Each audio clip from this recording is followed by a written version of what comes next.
Agus Supriyatna dan pihak terkait juga membantah dalil pemohon akuo.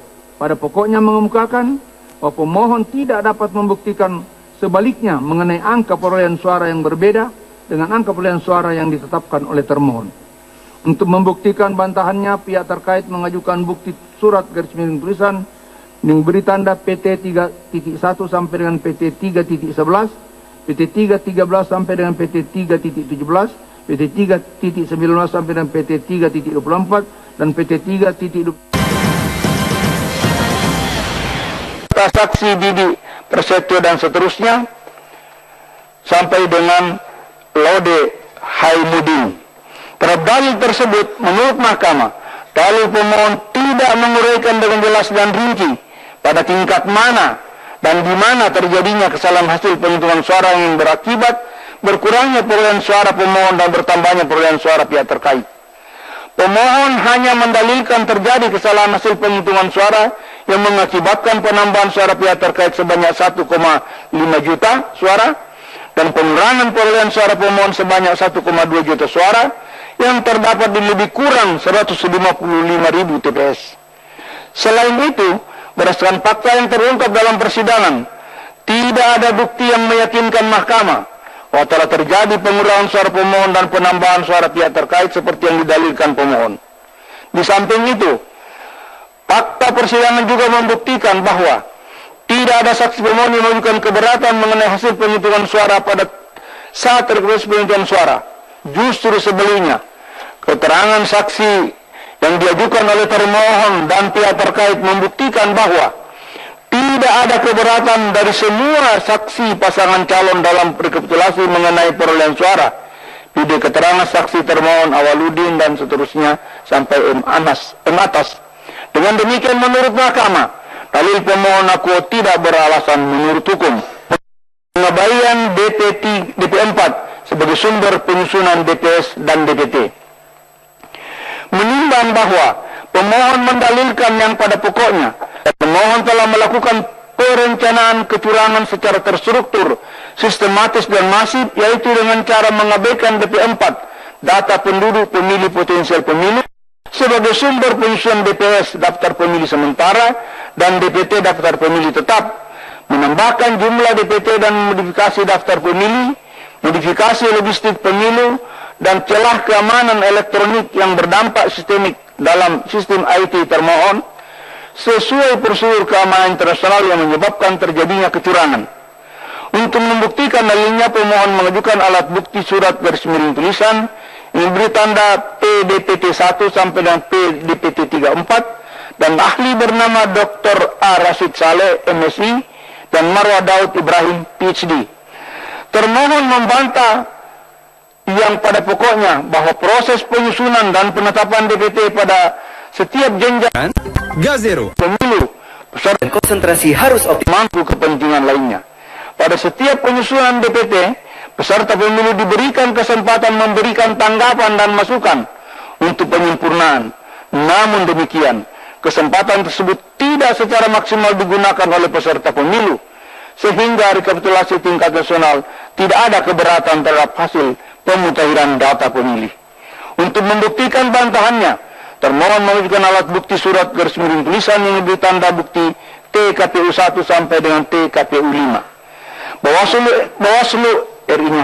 Bawaslu dalam keterangan tertulisnya menerangkan yang pada pokoknya bahwa pengawasan penyusunan data pemilih dan penetapan daftar pemilih dilakukan dengan upaya pencegahan pelanggaran berupa instrumen ataupun instruksi kepada jajaran pengawas pemilu untuk mengawasi pemutakhiran daftar pemilih mulai dari tingkat TPS hingga provinsi. Upaya pencegahan tersebut kemudian dilanjutkan dengan meneliti dokumen daftar pemilih yang telah ditetapkan oleh KPU. Hasil analisis tersebut kemudian dituangkan dalam rekomendasi apabila ditemukan adanya kekeliruan dalam pemutakhiran data pemilih presiden dan wakil presiden tahun 2014. Adapun terkait dengan penanganan pelanggaran dalam penyelenggaraan tahapan pemutakhiran data pemilih dan penetapan daftar pemilih presiden dan wakil presiden tahun 2004, Bawaslu tidak menerima laporan dugaan pelanggaran. Terhadap dalil mengenai pengabaian DP4 dalam penyusunan DPS maupun DPT, setelah mempelajari secara saksama dalil pemohon, termohon dan pihak terkait, berikut bukti dan keterangan ahli masing-masing pihak serta keterangan Bawaslu, Mahkamah mempertimbangkan sebagai berikut. Bahwa DPT merupakan tahap akhir dari suatu proses yang terdiri atas tahap-tahap lain yang mendahulunya. Dalam tahap-tahap tersebut, terdapat kerangka waktu tertentu yang ditetapkan oleh peraturan perundang-undangan yang relatif cukup bagi penyelenggara, dalam hal ini KPU dan jajarannya secara berjenjang sampai pada tingkat KPPS yang sangat dekat dengan dinamika dan mobilitas pemilih secara langsung dan peserta pemilihan umum, dalam hal ini pasangan calon presiden dan wakil presiden dan jajarannya, untuk berinteraksi dalam rangka memperoleh DPT secara objektif sehingga dapat diterima oleh kedua pihak, baik penyelenggara maupun peserta pemilu. Bahwa DPT memang merupakan keputusan KPU sebagai penyelenggara yang berada pada puncak struktur. Namun proses dari tahap-tahap tersebut bersifat bottom up, dari struktur penyelenggara yang paling bawah, kemudian berlanjut tahap demi tahap sampai pada struktur tertinggi dalam kerangka waktu sebagaimana diuraikan di atas. Oleh struktur yang paling atas itulah DPT ditetapkan dan sebagai keputusan penyelenggara berlaku secara hukum baik kepada penyelenggara maupun peserta pemilu. Bahwa berdasarkan pertimbangan tersebut, maka apabila ada keberatan mengenai DPT seperti penambahan dan modifikasi jumlah pemilih sebagaimana didalilkan pemohon, seharusnya permasalahan tersebut diselesaikan oleh penyelenggara dan peserta dalam kerangka waktu tersebut melalui mekanisme yang menurut hukum tersedia pada tahap-tahap sebagaimana diuraikan di atas. Terlebih lagi, dalam soal ini terdapat struktur yang secara internal penyelenggara memiliki fungsi pengawasan, yakni Bawaslu dan jajarannya, dan struktur yang memiliki fungsi penyelesaian dalam bidang pelanggaran etik penyelenggara, yakni DKPP. Oleh karena itu, dalil mengenai DPT tersebut manakala lokusnya pada TPS dan dalam tempusnya yang masih terdapat dalam kerangka waktu sebagaimana diuraikan di atas menjadi tidak relevan dan lebih tidak relevan lagi manakala dalil tersebut tempusnya terjadi setelah ketetapan DPT oleh KPU, karena penambahan dan modifikasi daftar pemilih tersebut berkualifikasi sebagai pelanggaran dalam hukum pidana yang dalam penyelenggaraan pemilu telah tersedia gakumdu untuk prosesnya secara hukum.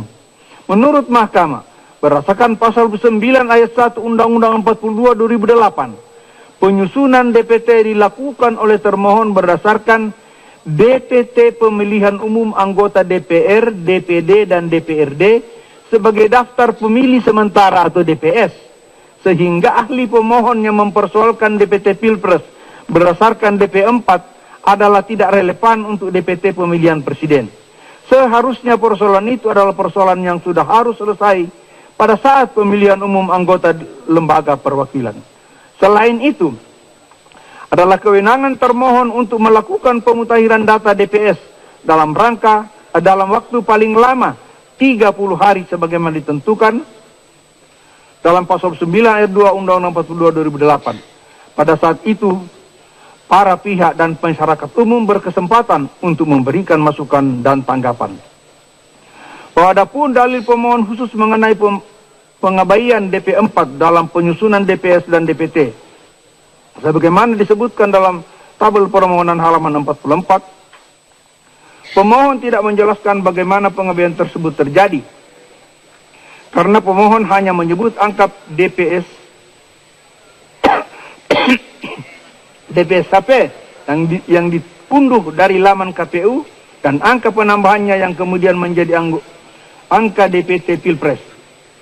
Keterangan ahli pemohon Dr. A. Rashid Saleh MSI dan Marwah Daud Ibrahim PhD tidak menerangkan secara rinci dan jelas bagaimana hal itu terjadi, karena Rashid Saleh hanya menerangkan belum berselenggaranya dengan baik administrasi kependudukan secara nasional, dan Marwah Daud Ibrahim hanya menerangkan hasil analisis simpulnya. Terdapat beberapa pemilih yang berdomisili di suatu tempat tertentu memilih di tempat yang lain. Marwah Daud Ibrahim juga menerangkan dalam keterangan tertulisnya bahwa DPT hanya merupakan modus ketidakjujuran dan ketidakadilan berulang kali terjadi dan bahkan menjadi sumber manipulasi terencana, terus terstruktur dan sistematis dan masif untuk tujuan kemenangan pasangan capres dan cawapres tertentu. Penyelenggara Pilpres hanya untuk mengerahkan kemenangan pasangan capres dan cawapres tertentu. Akan tapi ahli tersebut juga tidak dapat menerangkan ada apa kaitan antara DPT sebagai modus kecurangan, ketidakjujuran dan ketidakadilan dengan kepastian pemilih untuk memilih dan memenangkan pasangan tertentu.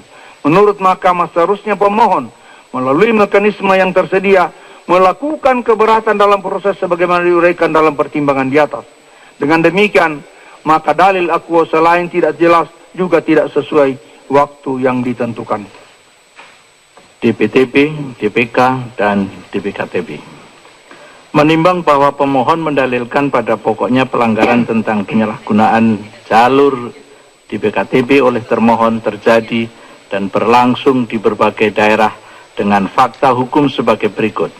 Permasalahan mengenai DPKTB yang tidak sesuai dengan peraturan KPU nomor 9 tahun 2014 karena banyak DPKTB dimanipulasi oleh penyelenggara bekerja sama dengan pasangan calon nomor urut 2. 2. Termohon melakukan kecurangan dengan DPKTB yang menguntungkan pasangan calon nomor urut 2 yang dilakukan dengan cara menambah DPKTB di basis-basis pendukung pasangan nomor urut 1 untuk mengurangi jumlah selisih suara pemilih terhadap pemohon, sedangkan di basis pendukung pasangan nomor urut 2 penambahan DPKTB sangat rendah jumlahnya. 3. Bahwa daerah basis pasangan calon nomor urut 2 yang tingkat partisipasi dari pemilih pengguna DPKTB sangat rendah jumlahnya antara lain terjadi di daerah Jawa Tengah, Jawa Timur, Bali, Papua. 4. Bahwa pada saat hari pemungutan suara, pengguna hak pilih dalam daftar pemilih khusus tambahan DPKTB, pengguna KTP atau identitas lain atau paspor lebih besar dari DPKTB yang diatur oleh peraturan perundang-undangan yang jumlahnya meningkat sangat tidak wajar. Untuk membuktikan dalilnya, pemohon mengajukan alat bukti surat tulisan diberi tanda P1 dan seterusnya sampai dengan P49253 serta saksi-saksi yaitu Muhammad Saleh dan seterusnya sampai dengan Ari Hadi Basuki Wibowo serta ahli Dr. Margarito Kamis SHMH, Dr. A. Rashid Saleh MSI, Dwi Martono Arlianto, dan Said Salahuddin SH. Termohon membantah yang pada pokoknya mengemukakan bahwa dalil pemohon tidak berdasar dan tidak didukung oleh fakta sama sekali. Jenis pelanggaran yang didalilkan merupakan dalil yang tidak jelas atau kabur karena pemohon dalam menentukan kriteria pelanggaran tersebut didasarkan pada kejanggalan-kejanggalan data. Pemohon tidak menguraikan secara konkret kesalahan atau pelanggaran yang dilakukan oleh termohon dan tidak menguraikan pengaruhnya terhadap perolehan suara pemohon dan atau kerugian pemohon akibat kesalahan atau pelanggaran tersebut. Selain itu, pemohon juga tidak menjelaskan pelanggaran tersebut dilakukan secara terstruktur, sistematis, dan masif, sehingga berpengaruh pada perolehan suara. Untuk membuktikan dalil bantahannya, termohon mengajukan alat bukti surat tulisan yang diberi tanda T Aceh, Aceh Barat 1 sampai dengan T Papua, Kota Jayapura 5, serta saksi bernama Rohani, Muhammad Saiin, dan seterusnya sampai dengan Nuzul Fitri, dan ahli bernama Didi Suprianto SIP, MIP, Dr. Haryono SH, MCL, Profesor Herman Rajagugu SH, LLM PhD, Ramlan Surbakti MA PhD. Pihak terkait membantah yang pada pokoknya mengemukakan pemohon tidak mampu secara jelas dan rinci menguraikan di TPS mana telah terjadi mobilisasi pemilih yang menggunakan DPKTB sehingga merugikan perolehan suara pemohon. Selain itu, ketentuan mengenai DPKTB dilakukan oleh termohon selaku penyelenggara pemilu adalah untuk memberikan hak pilih kepada warga negara yang belum terdaftar dalam DPT sehingga tidak dapat dikatakan sebagai pelanggaran. Untuk membuktikan bantahannya, pihak terkait mengajukan saksi Didik Prasetyono dan seterusnya sampai dengan Ferry Mursidan Baldan, serta ahli bernama Bambang Eka Cahya Widodo MA dan Profesor Dr. Saldi Isra SH MPA. Bahwa Bawaslu dalam keterangan tertulisnya menerangkan yang pada pokoknya mengenai persoalan DPKTB yang banyak dipertanyakan di dalam persidangan, Bawaslu melihatnya dari sudut pandang bahwa keberadaan DPKTB merupakan terobosan baru untuk melindungi hak warga negara. Karena data daftar pemilih tetap yang disusun tidak mengakomodir seluruh warga negara yang telah memenuhi syarat untuk dapat menggunakan hak pilihnya. Sehingga tidak mungkin apabila ada warga negara yang datang ke TPS untuk memberikan hak pilihnya tidak diberikan kesempatan untuk menggunakan hak konstitusionalnya. Apalagi sebelumnya pada saat pelaksanaan pemilihan umum legislatif telah diberikan kesempatan untuk memilih. Bahwa jumlah pemilih di DPKTB yang jumlahnya banyak juga dipengaruhi karena adanya regrouping pemilih saat pemilihan legislatif, sehingga pada saat pemilihan Presiden dan Wakil Presiden, pemilih yang tadinya terdaftar di TPS yang baru tidak memilih di TPS-nya terdaftar, tetapi tetap memilih di TPS yang lama dengan mempergunakan KTP atau KK. Meningkatnya jumlah pemilih di DPKTB bukan karena manipulasi jika dilihat dari sisi persentasenya. Selain itu, pemilih yang masuk dalam kategori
Dan Putri, saat ini pun pihak kepolisian kembali membentuk barisan pengamanan di daerah sekitar Bundaran Patung Kuda ini untuk mengantisipasi jika massa dari tim Prabowo Hatta ini kembali berusaha untuk masuk ke Jalan Medan Merdeka Barat ini.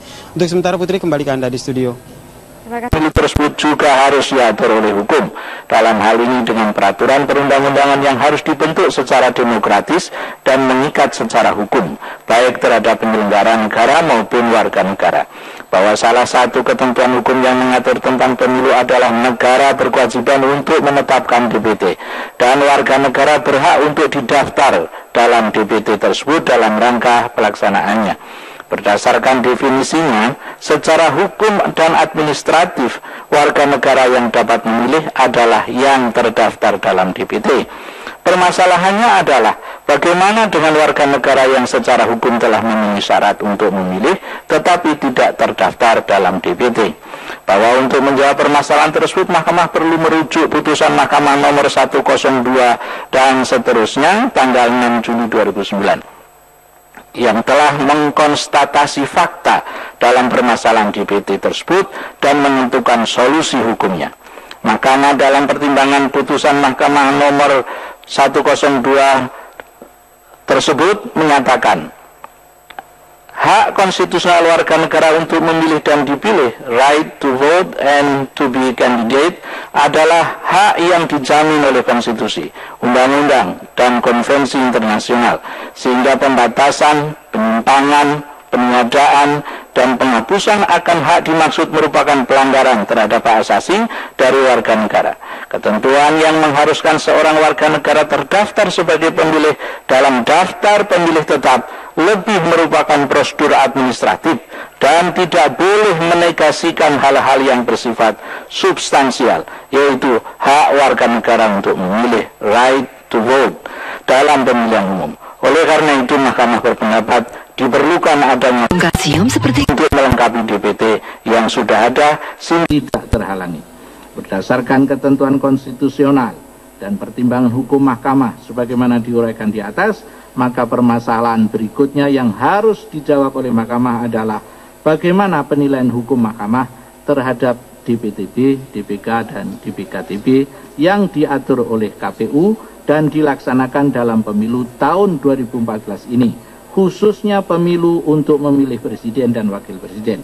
Untuk menjawab permasalahan tersebut, Mahkamah akan mempertimbangkan apakah KPU memiliki kewenangan secara hukum untuk membentuk PKPU, apakah DPTB, DPK, dan DPKTB secara material bertentangan dengan hukum atau konstitusi, dan apakah dalam implementasinya telah disosialisasikan kepada masyarakat, khususnya pihak-pihak yang berkepentingan, serta apakah DPTB, DPK, dan DPKTB nyata-nyata disalahgunakan sebagai instrumen untuk pemenangan salah satu pasangan calon.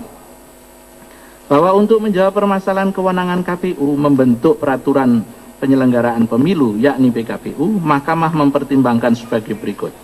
Pasal 22E ayat 5 dan ayat 6 Undang-Undang Dasar 1945 menentukan bahwa Komisi Pemilihan Umum yang kemudian setelah dibentuk terakhir dengan Undang-Undang Nomor 15 Tahun 2011 tentang penyelenggara pemilihan umum disebut dengan nomenklatur yang sama, yaitu Komisi Pemilihan Umum disingkat KPU, adalah penyelenggara pemilu yang bersifat nasional, tetap, dan mandiri. B. Pasal 119 Undang-Undang 15 2011 menentukan bahwa dalam penyelenggaraan pemilu KPU berwenang membentuk peraturan KPU dalam kurung PKPU yang merupakan pelaksanaan peraturan perundang-undangan yang harus menjadi pedoman dalam penyelenggaraan pemilu oleh jajaran KPU di bawahnya, yaitu KPU Provinsi dan KPU Kabupaten Kota. Pasal tersebut secara formal juga menentukan bahwa PKPU tersebut ditetapkan setelah berkonsultasi dengan DPR dan pemerintah. C. PKPU AKU telah pula diundangkan dan dimuat dalam Berita Negara Republik Indonesia serta telah disosialisasikan dan diseminasikan kepada masyarakat, terutama pihak-pihak yang berkepentingan. Berdasarkan ketentuan tersebut di atas, KPU secara konstitusional dan legal memiliki kewenangan membentuk PKPU sebagai pedoman penyelenggaraan pemilu. Bahwa untuk menjawab permasalahan DPTB, DPK, dan DPKTB secara material, apakah bertentangan dengan hukum atau konstitusi, Mahkamah mempertimbangkan sebagai berikut. A. Pasal 27 ayat 1 Undang-Undang Dasar 1945 yang mengelaborasi ketentuan pasal 1 Undang-Undang Dasar 1945 sebagaimana diuraikan dalam pertimbangan di atas menetapkan bahwa Indonesia adalah negara demokrasi berdasarkan atas hukum atau negara demokrasi konstitusional. Sebagai negara demokrasi konstitusional, pasal tersebut secara konstitusional menentukan antara lain bahwa warga negara memiliki hak berkedudukan yang sama di dalam pemerintahan, yang secara teknis terkait dengan pemilu adalah hak memilih dan dipilih. Dengan demikian, hak memilih merupakan hak warga negara yang sangat fundamental dalam negara demokrasi konstitusional. B. Putusan Mahkamah nomor 102 dan seterusnya 6 Juli 2009 yang telah mengkonstatasi fakta bahwa dalam permasalahan DPT terkait dengan belum tertibnya administrasi kependudukan dan solusi hukum yang telah ditetapkan sebagaimana diuraikan secara lengkap dalam pertimbangan di atas, maka hak memilih sebagai hak yang sangat fundamental tidak dapat ditiadakan hanya berdasarkan alasan-alasan teknis administrasi. C. PKPU meskipun dalam perspektif formalnya harus dibentuk dengan setelah berkonsultasi dengan DPR dan pemerintah, namun kedudukannya tetap berada di bawah undang-undang, bahkan di bawah peraturan pemerintah. Sementara itu putusan Mahkamah yang bersifat erga omnes dan dalam perspektif sistem perundang-undangan semestinya ditindaklanjutinya dalam undang-undang tidak kunjung ditindaklanjuti. Vide pasal 10 ayat 1 huruf D Undang-Undang 12 2011 tentang pembentukan peraturan perundang-undangan dan seterusnya. Berdasarkan pertimbangan tersebut di atas, DPTB, DPK, dan DPKTB yang diatur dalam PKPU harus dinilai sebagai implementasi penyelenggaraan pemilu dalam rangka memenuhi pelaksanaan hak konstitusional warga negara untuk memilih. Karena ketentuan konstitusional dalam Undang-Undang Dasar 1945 dan putusan Mahkamah sebagai putusan pengadilan konstitusional secara faktual belum ditindaklanjuti dalam undang-undang. Selain itu, putusan Mahkamah meskipun permohonannya, meskipun pemohonnya, diajukan oleh seseorang atau beberapa orang, putusan tersebut bersifat erga omnes dan oleh karenanya mempunyai kekuatan hukum mengikat terhadap seluruh masyarakat, khususnya warga negara. Oleh karena itu secara material DPTB, DPK, dan DPKTB yang diatur dalam PKPU tidak bertentangan dengan hukum atau konstitusi. Bahkan sesuai pertimbangan di atas, DPTB, DPK, dan DPTB yang diatur dalam PKPU telah memberikan ruang bagi pemilih yang telah memenuhi syarat tapi tidak terdaftar dalam DPT. Meskipun demikian, DPTB, DPK, dan DPKTB yang diatur PKPU tersebut harus dinilai sebagai instrumen transisional yang bersifat sementara sampai dengan tertibnya administrasi kependudukan secara normatif maupun implementasinya. Oleh karena sifatnya yang demikian, Mahkamah perlu menyampaikan beberapa catatan mengenai DPTB, DPK, dan DPKTB tersebut, terutama terkait dengan syarat-syarat yang ditentukan dalam putusan Mahkamah Agung dari perspektif penormaan maupun implementasinya dalam Pemilu Presiden 2014. Syarat-syarat yang ditentukan dalam putusan Agung tidak dinormakan secara tepat dalam PKPU. Hal ini penting mengingat bahwa DPTB, DPK, dan DPKTB sebagai instrumen transisional rawan untuk disalahgunakan, baik oleh pemilih maupun oleh peserta pemilu. Implementasinya, oleh karena bersifat transisional, semestinya diterapkan secara ketat, berdasarkan disiplin tinggi, sehingga pelanggaran dapat ditiadakan atau paling tidak dapat diminimalisasi. Bahwa terungkap dalam persidangan terjadi beberapa penyimpangan dalam penggunaan DPTB, DPK, dan DPKTB, seperti penyimpangan terkait dengan waktu pemungutan suara, antara lain di salah satu TPS di Kota Makassar, Provinsi Sulawesi Selatan, tempat memilih di TPS di luar alamat yang tercantum dalam KTP, tidak disertai dengan kartu keluarga, penggunaan formulir A5 tidak sesuai prosedur. Walaupun demikian, Mahkamah menilai tidak ada bukti yang meyakinkan bahwa termohon dan atau pihak terkait secara bersama-sama atau sendiri-sendiri memobilisasi pemilih secara melanggar hukum sehingga menguntungkan salah satu pasangan calon dan merugikan pasangan calon lainnya.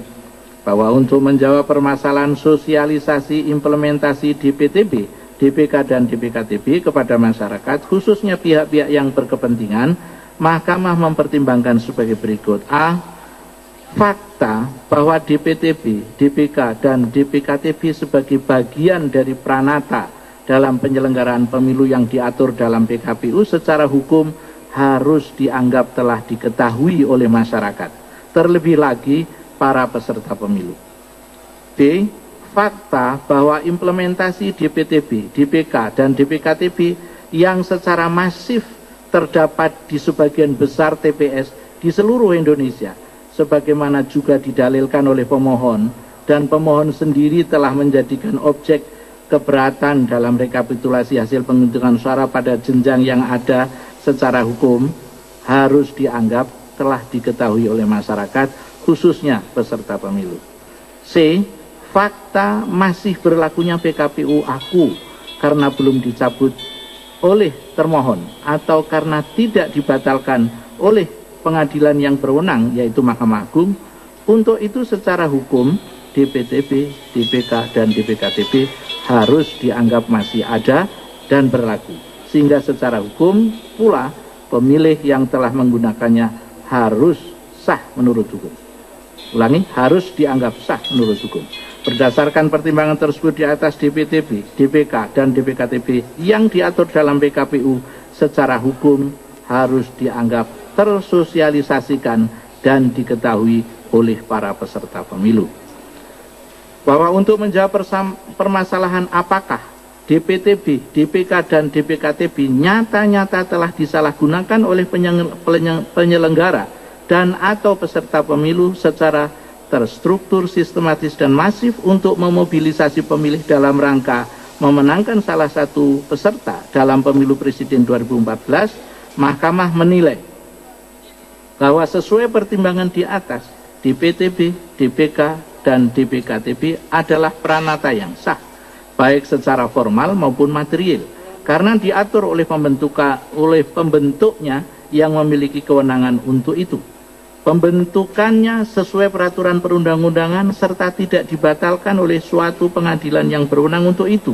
Oleh karena itu, Mahkamah hanya akan mempertimbangkan mengenai dalil pemohon tentang adanya penyalahgunaan DPTB, DPK, dan DPKTB untuk memobilisasi pemilih secara terstruktur, sistematis, dan masif. Bahwa berdasarkan bukti dari para pihak serta fakta yang terungkap dalam persidangan, termasuk keterangan ahli yang diajukan oleh pemohon